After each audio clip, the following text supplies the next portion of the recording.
Greetings, lore seekers, and welcome back to the LORELORD. Today we're diving into the saga of one of the most inspiring and tragic figures in all of Warhammer 40,000, Reclusiarch Grimaldus of the Black Templars, the hero of Helsreach, and a space marine who proved that sometimes one man really can make all the difference. In a universe where heroes are measured by the planets they've saved and the enemies they've slaughtered, Grimaldus stands apart not for conquering worlds, but for refusing to abandon a single city. His story isn't one of glorious victory or crushing defeat. It's something far more complex and powerful. It's the story of what happens when an unstoppable force meets an immovable object, and both refuse to yield. Grimaldus represents everything that makes the Black Templars unique among Space Marine chapters. He embodies their fanatical devotion, their absolute refusal to compromise, and their willingness to die rather than take a single step backward. But more than that, he represents something that transcends even the superhuman capabilities of the Adeptus Astartes. He represents the power of pure, unbreakable will. This is the story of the Third War for Armageddon, where an orc War threatened to drown an entire world in green tide. It's the story of Helsreach, a hive city that should have fallen in hours but held for months. And most importantly, it's the story of a chaplain who turned a doomed last stand into the stuff of legend. To understand Grimaldus, we must first understand the chapter that forged him. The Black Templars are not typical Space Marines. They are the Emperor's Crusaders, warriors who have spent 10,000 years on an eternal pilgrimage of conquest and purification that began when their Primarch, Rogel Dawn, launched them on their never-ending quest. Unlike other chapters that maintain home worlds and follow the Codex Astartes, the Black Templars exist in a state of perpetual warfare. They are fleet-based, organized into crusading companies that wander the galaxy, seeking enemies of the Emperor to destroy. They recognize no upper limit on their numbers, they maintain no librarians, and they answer to no authority except their own interpretation of the Emperor's will. This creates a unique culture among the Astartes, one where faith matters more than strategy, where zeal trumps tactics, and where the ultimate measure of a warrior is not his skill at arms, but his devotion to the Emperor's cause. The Black Templars don't just fight the Emperor's enemies, they hate them with a purity of emotion that borders on the religious. Within this already fanatical chapter, the chaplains hold a special place. They are not just spiritual advisors, but the living embodiment of the chapter's zealous faith. They are responsible for maintaining the fires of devotion that drive their battle brothers, for interpreting the Emperor's will in times of uncertainty, and for ensuring that no Templar ever forgets why they fight. Grimaldus rose through the ranks of this demanding hierarchy to become a Reclusiarch, one of the chapter's senior chaplains, responsible not just for his own spiritual development, but for the souls of entire crusading companies. This position required not just tactical excellence and martial prowess, but the kind of unshakable faith that could inspire others to perform impossible deeds. The weight of this responsibility shaped Grimaldus in fundamental ways. He learned to see every battle not just as a military engagement, but as a test of faith, every victory as a blessing from the Emperor, and every defeat as a sign that more devotion was required. This perspective would prove crucial when he faced the greatest test of his career. The Third War for Armageddon began when Gazg-Kul Mag Uruk Thraka, the most cunning and dangerous orc warboss in the galaxy, returned to the world that had twice escaped his grasp. This time, he brought with him a war of unprecedented size and sophistication, Millions of orcs supported by massive war machines, space hulks, and a tactical cunning that had learned from previous defeats. Armageddon was more than just another imperial world. It was a vital forge world whose industrial output supplied entire sectors of the Imperium's war machine. Its hive cities housed billions of imperial citizens. Its factories produced everything from lasguns to Titan-class war machines, and its strategic position made it a crucial link in imperial supply chains. The loss of Armageddon would be a catastrophe that would cripple the Imperium's ability to wage war across multiple sectors. More importantly, a successful Orc conquest would create a power base from which Gaz-Kul could launch even more devastating attacks. The planet had to be held at all costs. The Imperial response to Gaz-Kul's invasion was massive and comprehensive. Entire regiments of the Imperial Guard were deployed.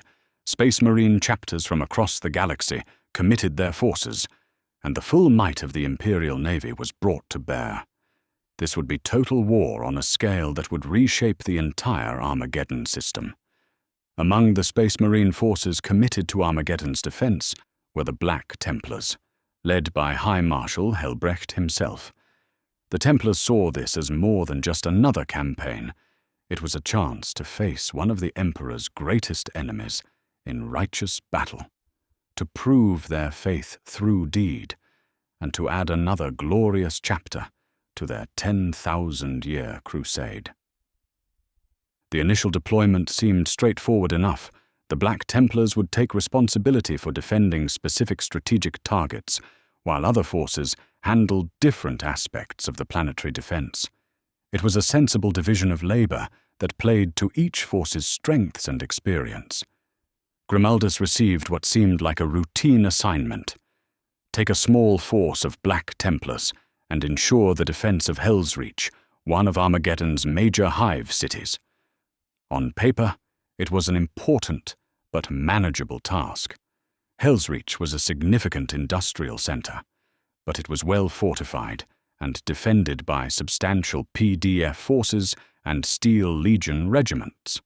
What the initial briefings didn't convey was the true strategic importance of Helsreach or the scale of the Orc forces that would be committed to its conquest. The city wasn't just another target.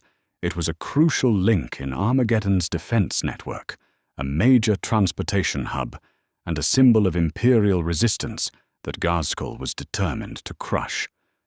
More importantly, the assignment would place Grimaldus in a position where his personal qualities, his unshakable faith, his refusal to compromise, and his ability to inspire others would matter more than tactical brilliance or superior firepower. He was being sent to a place where victory would be measured not in enemies killed, but in time bought, not in ground gained, but in ground held.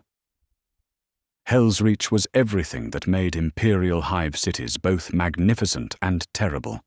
It was a massive urban complex that housed millions of citizens, contained factories that could produce everything from basic supplies to sophisticated war machines, and represented thousands of years of human engineering and determination.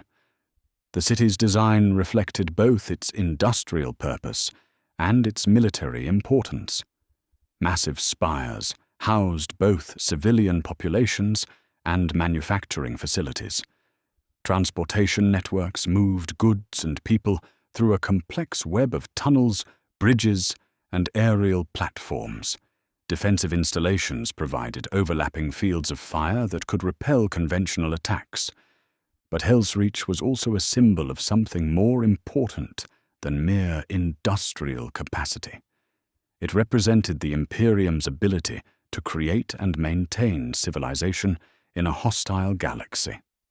Every citizen who lived there, every product manufactured in its factories, every cultural achievement preserved in its archives was a victory against the darkness that sought to consume humanity.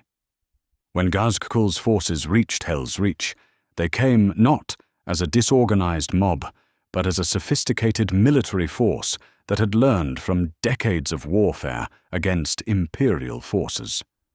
They brought massive siege engines, specialized assault units, and most dangerously, the kind of tactical coordination that turned Orc numerical superiority into an overwhelming advantage. The initial Orc assault was designed to overwhelm Helsreach's defenses through sheer mass and momentum. Thousands of Orc vehicles charged the city's outer defenses, while aircraft filled the sky, and artillery bombardments shook the very foundations of the hive spires. It was the kind of attack that had crushed dozens of Imperial strongholds throughout the war. But Helsreach didn't fall in the first assault, or the second, or the third. The combination of strong defenses, determined defenders, and superior coordination allowed the Imperial forces to absorb the initial Orc attacks and maintain control of the city's key strategic points. What had been planned as a quick conquest became a grinding siege that would test both sides to their limits. As the siege intensified and Imperial casualties mounted, it became clear that Helsreach's defense required more than just conventional military leadership. The city's defenders needed someone who could maintain morale in the face of overwhelming odds, coordinate between different Imperial forces, and make the kind of difficult decisions that the siege would demand. Grimaldus found himself thrust into this role not through formal appointment, but through necessity and natural authority. His combination of tactical competence, unwavering faith, and ability to inspire others made him the obvious choice to coordinate the city's defense. More importantly, his refusal to even consider retreat or surrender gave the other defenders the kind of moral leadership they needed. Taking command of Helsreach's defense meant accepting responsibility for millions of civilian lives, thousands of Imperial soldiers, and the city's crucial industrial capacity. It meant making decisions that would determine not just the outcome of the siege, but the fate of everyone trapped within the city's walls. For a Space Marine trained to think in terms of broader strategic objectives, it was a profound shift in perspective. One of the most remarkable aspects of the Helsreach siege was how it brought together forces that normally had little contact with each other. Space Marines typically operated independently from Imperial Guard units, and both maintained strict separation from civilian populations. The siege forced these different groups to work together in ways that revealed both their strengths and their limitations. Grimaldus found himself working closely with Steel Legion commanders, PDF officers, and even civilian leaders who had been thrust into military roles by necessity. Each group brought different capabilities and perspectives to the defense, and learning to coordinate their efforts became as important as any tactical decision. The relationships formed during the siege transcended normal Imperial military hierarchy. Grimaldus developed genuine respect for the courage and competence of baseline humans who fought alongside his battle brothers. Similarly, the mortal defenders came to see the Black Templars not as distant superhuman figures, but as warriors who shared their determination to protect the city and its people. As the siege progressed, it became clear that Helsreach's sophisticated defenses were not enough to stop the Orc assault indefinitely. The city's outer walls were breached, key defensive positions were overrun, and Orc forces began pushing deeper into the Hive City's vital areas. What had begun as a conventional siege was becoming urban warfare of the most brutal kind. The fall of the outer defenses forced a fundamental change in Imperial strategy. Instead of trying to hold fixed positions, the defenders had to adapt to a fluid situation where every street corner could become a battlefield, and every building might need to be defended or abandoned based on rapidly changing circumstances. This transition favored the defenders in some ways. They knew the city's layout better than the attackers. They could use the urban environment to offset Orc numerical advantages, and they had shorter supply lines. But it also meant that there was nowhere left to retreat to. Every meter of ground lost brought the orcs closer to the city's heart, and the civilians who depended on Imperial protection. The urban phase of the Helsreach siege became a grinding war of attrition, where victory was measured in meters rather than kilometers, and success meant holding a position for hours rather than days. Grimaldus and his forces found themselves fighting battles that would have been considered major engagements in other contexts, but were just daily routine in the besieged city. Each defensive position had to be carefully chosen and prepared. Each withdrawal had to be timed perfectly to avoid being overrun while still extracting maximum cost from the orc attackers. Each counterattack had to achieve specific objectives while preserving precious resources for the next crisis. The constant combat took its toll on both equipment and personnel. Space Marine armor that had served faithfully for centuries began showing signs of damage that couldn't be fully repaired. Ammunition supplies ran low despite careful rationing. Most critically, the defenders began losing experienced personnel who couldn't be replaced. Throughout the siege's darkest moments, Grimaldus served as more than just a tactical commander. He became a living symbol of Imperial resistance. His presence on the battlefield, his refusal to show doubt or despair, and his ability to find hope in the most desperate situations inspired everyone around him to fight beyond their normal capabilities. This wasn't just a matter of Space Marine superiority or superior training. Grimaldus possessed a quality that transcended military competence. He had the kind of faith that could sustain others when their own faith wavered. He could look at a hopeless situation and find reasons to continue fighting. Not because victory was certain, but because the fight itself was worthwhile. His example was particularly important for the mortal defenders who lacked the genetic modifications and psychological conditioning that allowed Space Marines to function in extreme situations. These soldiers needed to see that their sacrifices mattered, that their efforts were appreciated, and that someone they respected believed the defense was worth their lives.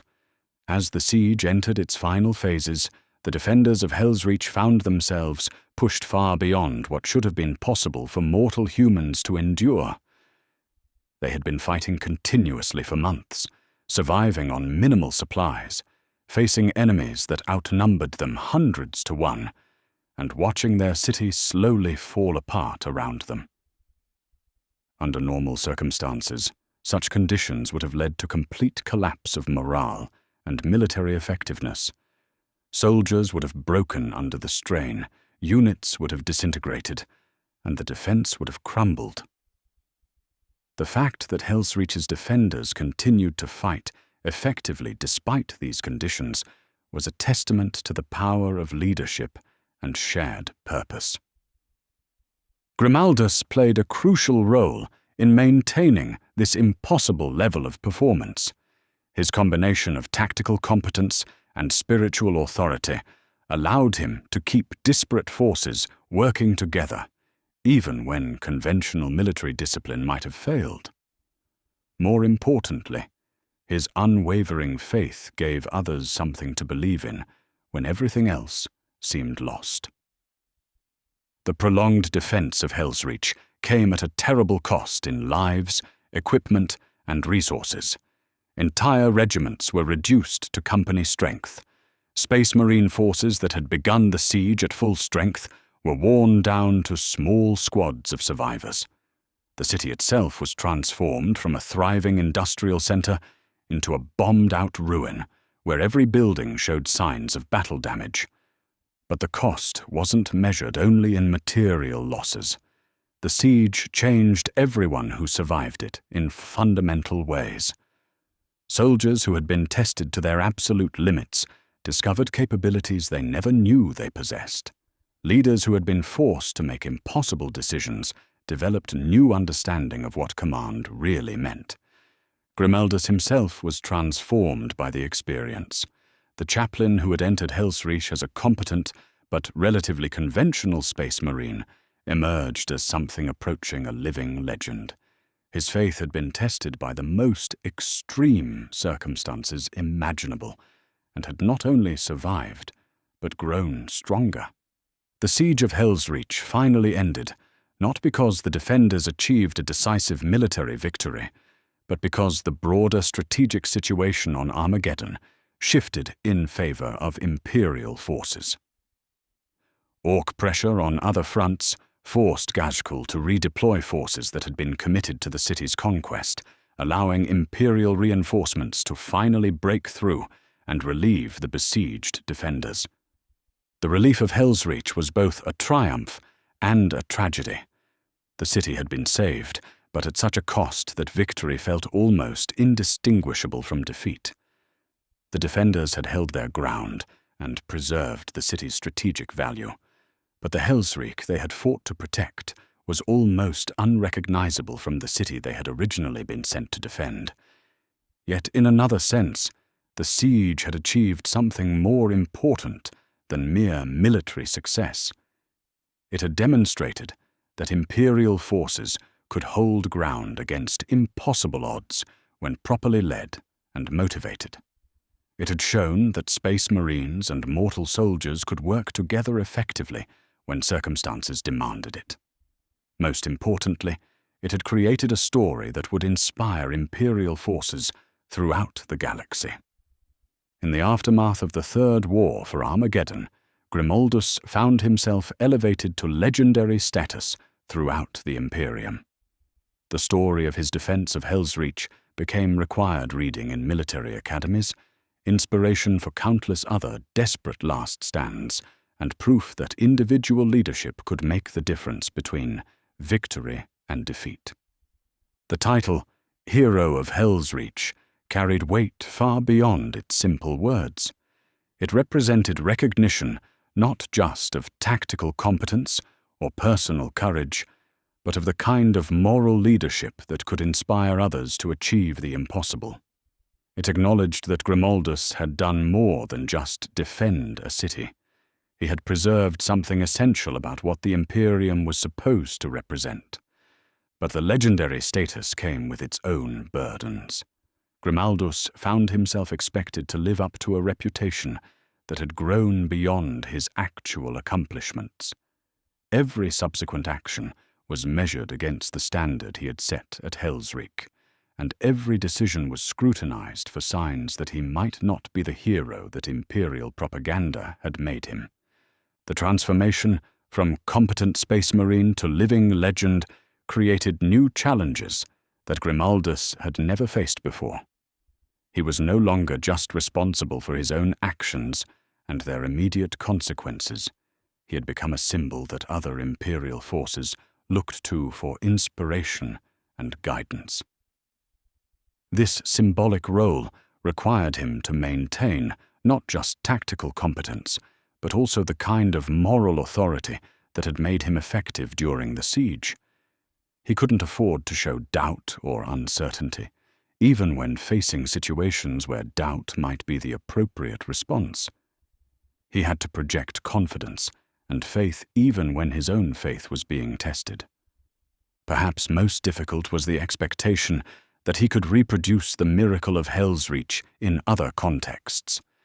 Every desperate situation became an opportunity for others to ask whether Grimaldus could work his magic again, whether his legendary leadership could turn hopeless odds into unexpected victory.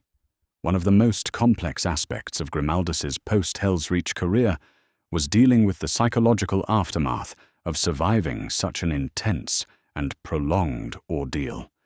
He had watched friends and comrades die, defending positions that were ultimately abandoned. He had made decisions that saved some lives, while inevitably costing others. He had seen the terrible price that victory could demand. For a Space Marine trained to think in terms of duty and service rather than personal cost, processing these experiences presented unique challenges.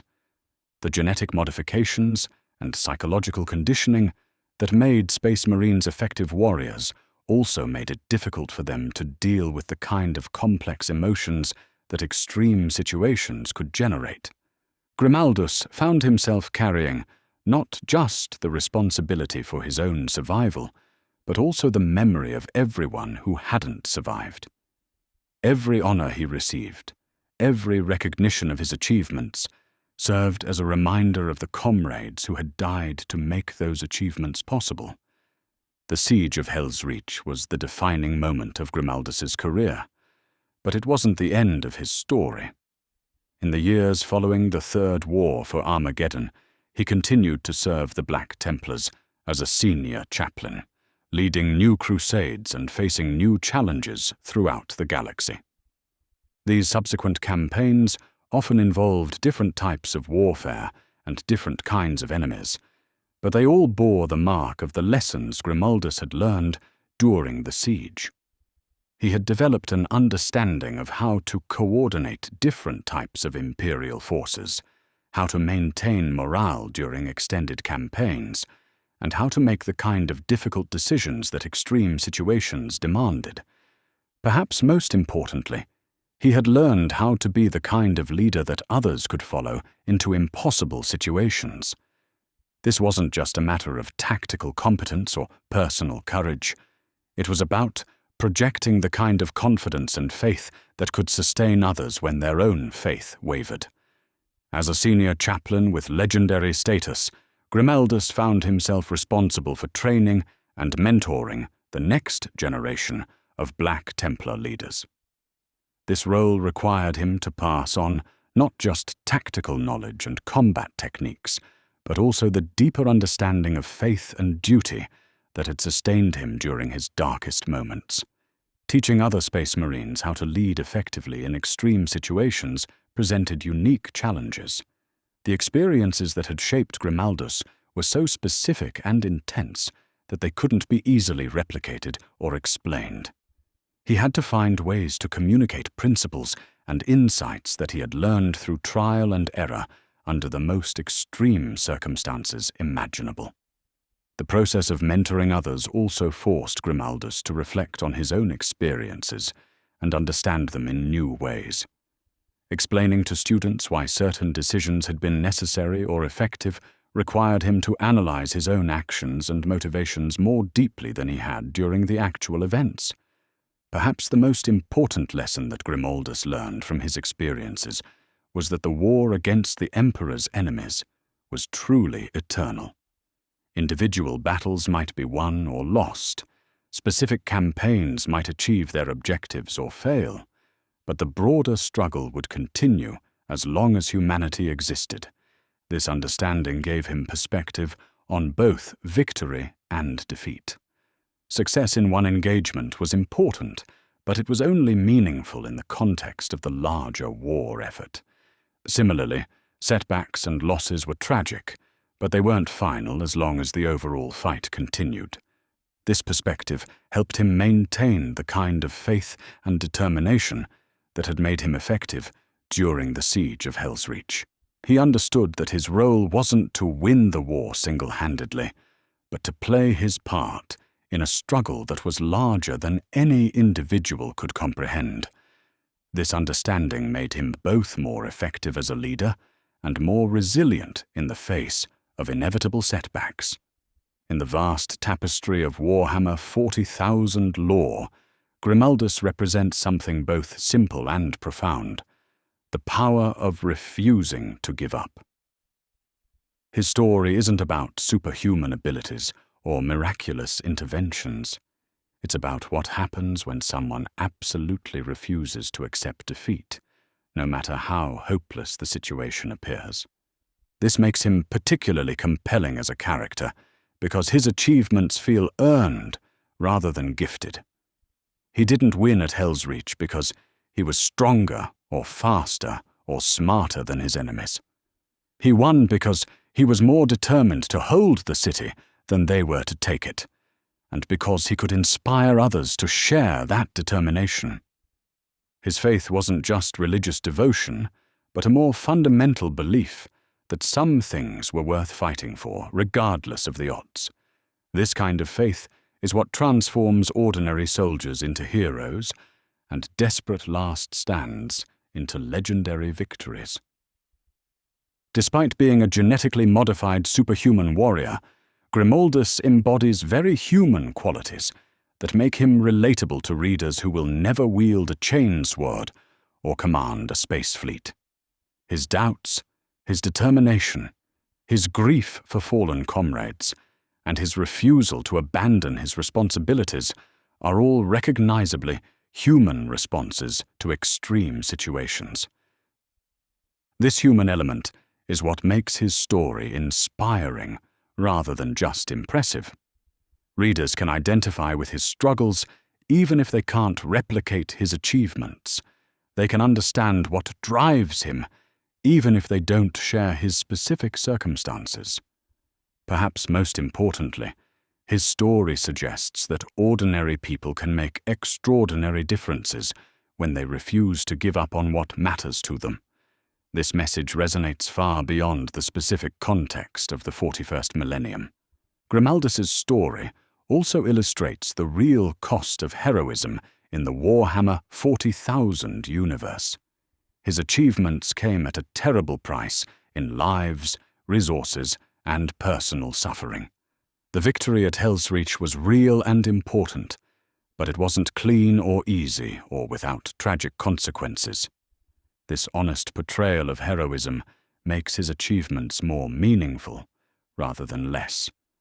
Anyone can be brave for a few minutes or make a heroic gesture in the heat of the moment. Maintaining that level of commitment and performance over months of brutal warfare requires something deeper and more sustainable. The fact that Grimaldus paid a real price for his heroism, in terms of what he witnessed, what he experienced, and what he lost, makes his choice to continue serving more admirable rather than less. He knows exactly what the cost of heroism can be, and he chooses to pay it anyway. Fellow lore seekers, as we conclude this examination of Grimaldus and his legendary defense of Helsreach, we're left with a character who embodies the very best of what Warhammer 40,000 can offer. Here is a hero whose achievements feel earned, whose faith has been tested by fire, and whose example continues to inspire both fictional characters and real readers. Grimaldus succeeded where others might have failed, not because he was blessed with superior abilities, but because he possessed something rarer and more valuable: the absolute refusal to compromise when it came to his core beliefs. He would rather die defending Helsreach than live knowing he had abandoned it. This kind of moral clarity is what transforms tactical competence into genuine leadership. Perhaps the most important lesson we can draw from Grimaldus's story is that individual choice and determination really can make a difference, even in circumstances that seem designed to render individual action meaningless. The siege of Helsreach was a massive military engagement involving hundreds of thousands of combatants, but it was ultimately decided by the choices made by individual leaders like Grimaldus. His refusal to give up inspired others to make similar choices. His faith gave others something to believe in when their own faith wavered. His example demonstrated that extraordinary achievements were possible when people committed themselves completely to worthy causes. This message is particularly powerful in the context of Warhammer 40,000, where individual humans often seem insignificant compared to the vast cosmic forces at work in the galaxy. Grimaldus proves that individuals still matter, that personal choices still have consequences, and that faith and determination can still move mountains. Grimaldus's story also serves as a perfect example of what makes the Black Templars unique among Space Marine chapters. Their eternal crusade isn't just a military campaign. It's a spiritual journey that tests and refines their faith through constant trial and struggle. The Siege of Helsreach was both a military engagement and a religious experience that deepened Grimaldus's understanding of what he was fighting for. This spiritual dimension elevates his story above mere military fiction and into something approaching allegory. The defense of Helsreach becomes a metaphor for the larger struggle between faith and despair, between hope and hopelessness, between the forces that build and preserve civilization and those that seek to tear it down. In the end, Grimaldus represents the kind of hero that the 41st millennium desperately needs, someone who can look at impossible odds and find reasons to continue fighting anyway. Not because victory is certain, but because the fight itself has meaning. Not because the cost is acceptable, but because some things are worth any price. His story reminds us that heroism isn't about being fearless, it's about acting despite fear. It's not about being certain of victory, it's about fighting for what's right regardless of the odds.